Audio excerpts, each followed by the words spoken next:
Trust the profits. It's the formula here, and I am kicking off my own internal BC season here with my first full field rundown of the BC Classic. With what we know today, we've got most of it. We're just missing a few jockeys. We're missing the draws. We're missing the morning lines. Blah blah blah blah blah. We're gonna get that though, and a lot of that I don't think we need to break this down. I think the field is pretty well set here. I think we know enough. I know enough to say who I like, who I don't like, and what it's going to set up to look like pace wise. Let's get into it. Let's just dive in and say, what does the BC Classic look like in the past? Well, last year Sierra Leone won. Spoiler alert, he's in this race too, so we're going to talk about that. White Abarrio, Flightline, Knicks Go, Authentic, also Kentucky Derby winner. Note that. Vino Rosso, Accelerate, Gunrunner, Arrogate, American Pharaoh, another Bob Baffert, BC Classic winner, previously Kentucky Derby winner. So it can happen for horses like Sovereignty. It doesn't happen every year. Obviously, we're looking at the past 10 years there, and I believe we've seen it twice, unless there's one that I missed. I'm just scanning through here. I don't see another one, but maybe I'm dumb. No, it couldn't be that, could it? What are we looking at here? November 1st, 2025, Del Mar. Guys, we're talking about $1 million. That's right, 7 of those is the purse. That is a lot of moolah. So you can understand why some trainers might be using some certain tactics here to possibly get certain horses to win. We're going to talk about that. It is 1.25 furlongs. Do I have that right? 10 furlongs, 1.25. Yeah, 1.25 miles, 10 furlongs. That's what it is. BC Classic, we're here to rock. We're here to roll. We're going in alphabetical order here for all the horses that you see here, starting with Antiquarian. Oh yeah, so Antiquarian. Let's see if I can pop this out a little bit more here. It looks like I've got an extra little nugget down there below. Loves the distance, ran 10 furlongs, winning by 1 length in his previous match there, the Jockey Club Gold Cup. Fun to say. Got second in the Suburban to Phileas Fogg by just ahead in that one. You can see just by looking at the past performances here, this is a horse that does like to keep it pretty close. I would call this horse a bit of a stalker. The last race he won, though, coming from 8 lengths back at the start, 10 lengths back at first call. By second call, he's a little bit closer there, 3 lengths, more than a little. But you look at everything else there by first call, 1 length, head, 2 lengths, 1, even for a number of those. That is a stalker there. The last race with the win, that style, I would say, is an anomaly. Here's something to note, though. If you scan down the list there, who's the jockey? John Velasquez. John Velasquez is not getting the mount on Antiquarian this time. He is going to Fierceness. So that is something to consider when looking at Antiquarian. Also something to consider of the horses entered in. 4 of them come from Todd Pletcher. This is one of them. And obviously we talked about Fierceness a little bit already. Velasquez gets the mount there. Another Pletcher horse. This is not a Pletcher horse. This is Baeza. So classic bridesmaids horse. Finally got a win in Pat 8 Mile. You can see by looking here, didn't get a win since his maiden victory. This is a horse that comes in second and third place quite often. But who's he coming in second and third place to? Sovereignty and Journalism. Over and over, those 2 horses are also in this race. Must consider that when taking a look at Baeza. Going to be about a second tier closer. You look down there. I like to look at the first call. Close to being like just off the pace, I would say. You see a lot of these where he's like maybe 2 to 1 length off, but I think at his best, especially at first call, he's like 4 lengths off, maybe a little bit more. This is a horse that I think should stay a little bit further off the pace. Even in Kentucky Derby, he was 11 lengths off there, which is always a good strategy at the Kentucky Derby because you're going to get some speed, and there will be speed in this race. Hector Berrios to be the jockey here. Hector Berrios, other than 2 runs at the Derby in Belmont, where Flavian Pratt was the jockey, Hector Berrios has been mostly the jockey of record for Baeza. Contrary thinking. Talked about speed. So Chad Brown has 2 horses entered in. One of them won the race last year, Sierra Leone. The other one is contrary thinking. You look at this horse and you're like, what is this horse even doing here? Ran in 2 G1s, got a 7th place and a 9th place. 7th place last time out, the Gold Club, Jockey Club Gold Cup. I can do this, guys. I can do this. See, there was the pace setter, was way out in front. Let's look at the Whitney G1, was pushing another horse there. Can't remember exactly which horse it was. Ended up stopping. Before that, allowance races, jumping out in front or setting pressure to the pace. What's going to happen here? This is a horse that wants to jump out there and set the pace and take down horses like Fierceness. Maybe Forever Young. I put him on the list. Probably not so much Forever Young. Mind Frame, Nevada Beach, the Bob Baffert horse. This horse is clearly outclassed, is entered into the race, and he's going to try to push up that pace. Why? Because there's a horse later on, I've already mentioned, who Chad Brown wants to win the race because this horse has won it in the past. Fierceness. So we talked about Fierceness. Fierceness, second in the BC Classic last year, second of the Todd Pletcher horses, pace setter, likes to be up on that pace. Not always the pace setter. I mean, I guess if you look at first call there, I looked at him as being pace setter because in the Florida Derby, looked at him a couple early races. So in my mind, I have him as a pace setter, but he has adjusted to being a bit more of a pace pressure horse, but he will be up there. He will be 1 to 2 lengths off at first and second call, if not in the lead. And you can see there, right, at the BC Classic last year, second call, he was in the lead by a length. If you look at the Travers, he was in the lead by a length there too. So he moves his way up there probably about halfway through the race and ends up taking over, not going gate to wire, not getting out of the gate and taking over early, but sort of assessing the situation at his best. He did that at the Pacific Classic as well, where he had a 3-length win. But here's the thing. We know something about Fierceness from last year. This is a horse that can get rattled.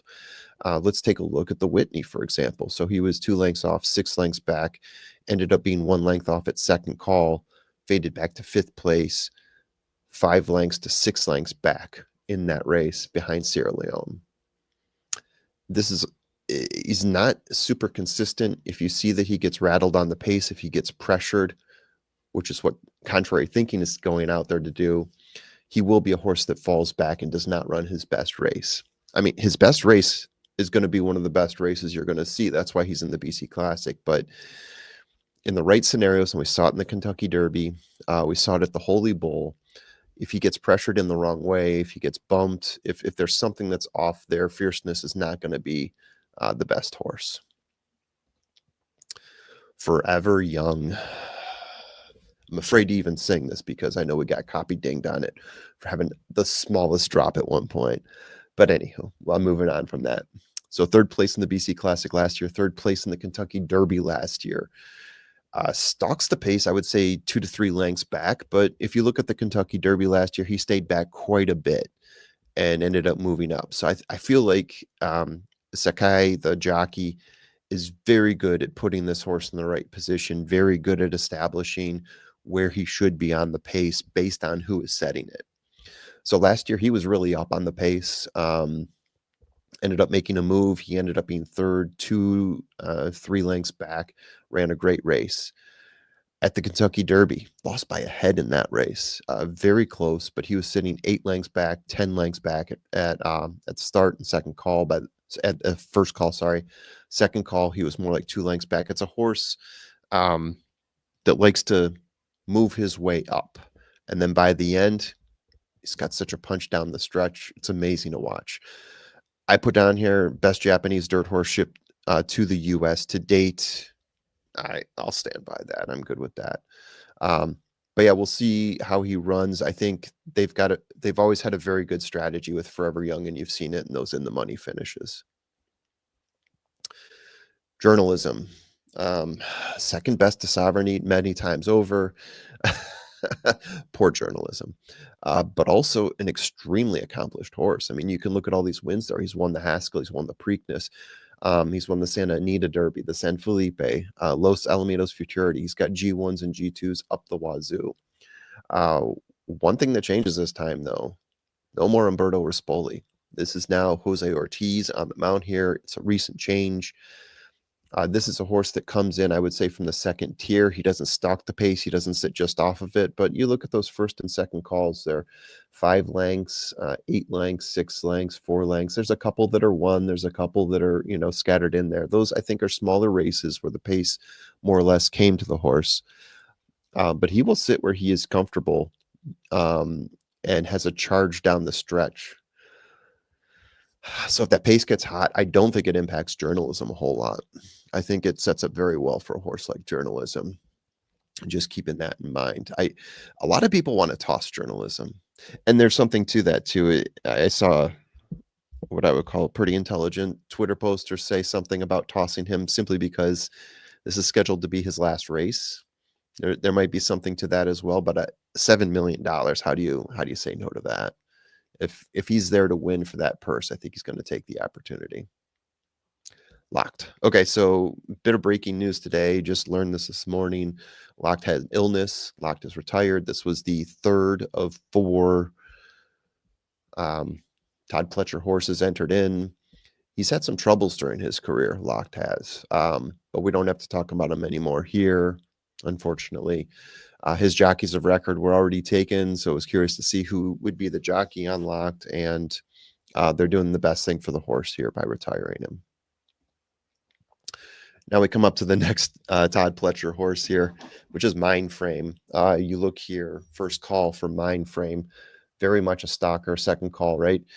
The only exception to this, I would say, would be the Churchill Downs G1 there, where he was sitting a little bit further back and still had a lot to close. But for the most part, he is right up there on the pace. He's getting Irad Ortiz again, which is one of the best jockeys in all the land. This is a horse that's won 2 G1s this year. He won the Foster. He won the Churchill Downs G1 that I talked about as well.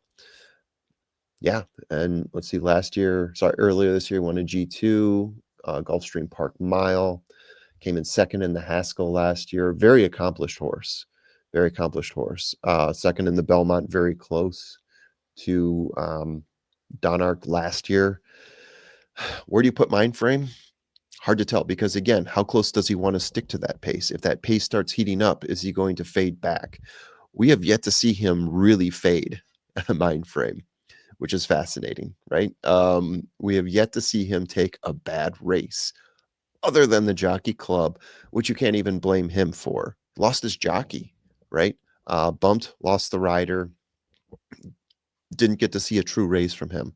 So if this pace does heat up, I'm not sure how much that does affect Mindframe at all, but I'm going to keep it in mind because I think that this is a bigger race by far than anything Mindframe has ever run.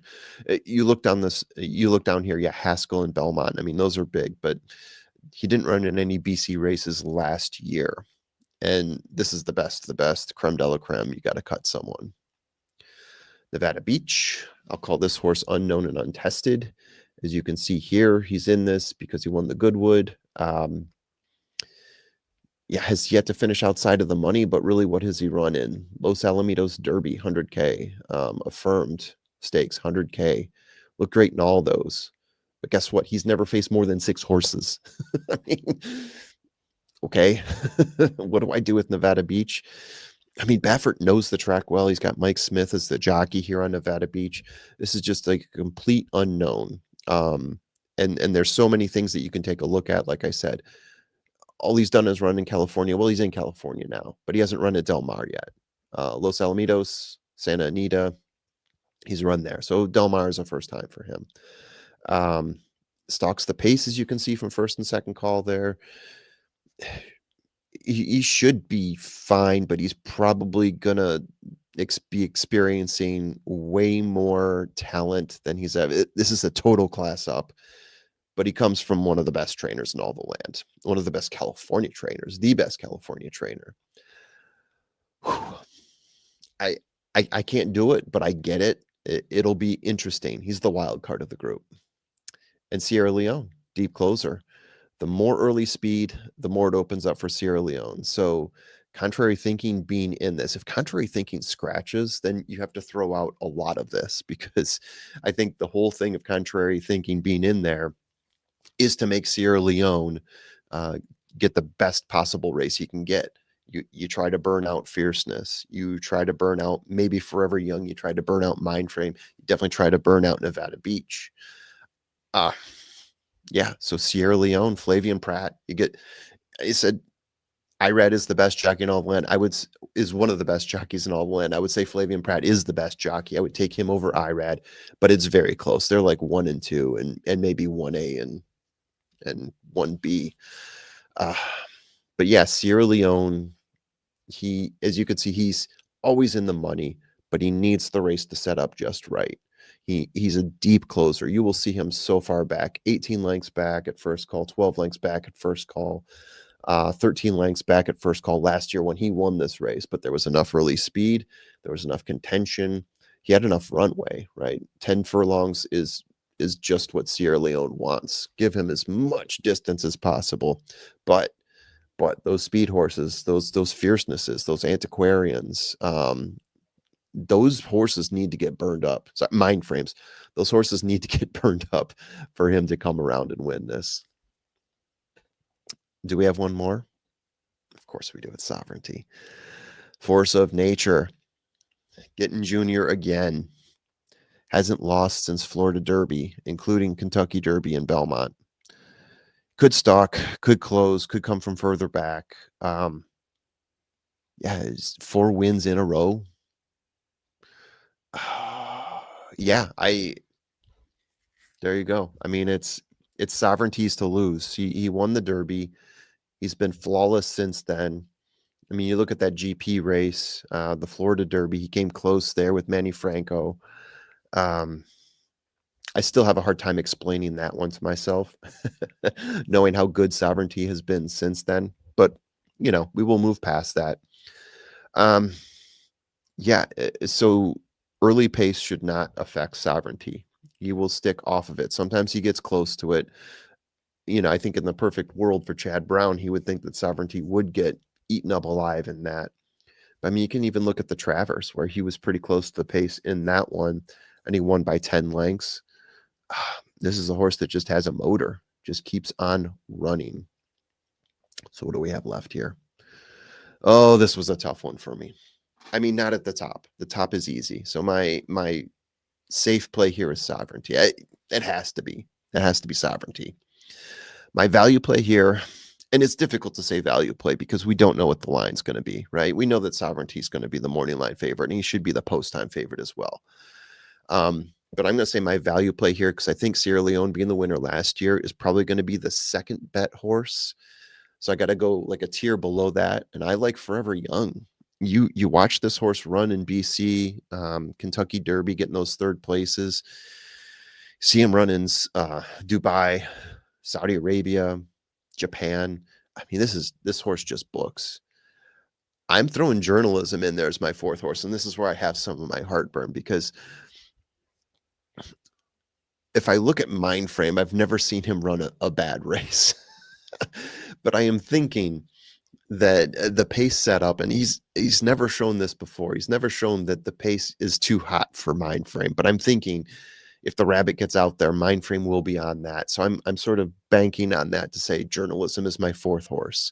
But if it isn't for that, I would say Mind Frame is my fourth horse in here. This isn't talking about, what are you going to do in terms of like a key box if you're going to include 3 more horses in a deep field like this. So yeah, it was difficult for me to choose between Journalism and Mind Frame, but I did go with Journalism purely based on pace and thinking that Journalism would lay off it a bit more than Mind Frame. Mind Frame could get wrapped up in it, and we might see him run his first out of the money race. Maybe, but that was the difficult part for me. The first 3 I thought were gimmies. Those were easy. Okay, guys, there you have it. I am wrapping up my thoughts here on the BC Classic, what I know today, and hope you guys enjoy and good luck. Let's get some more of these pumped out.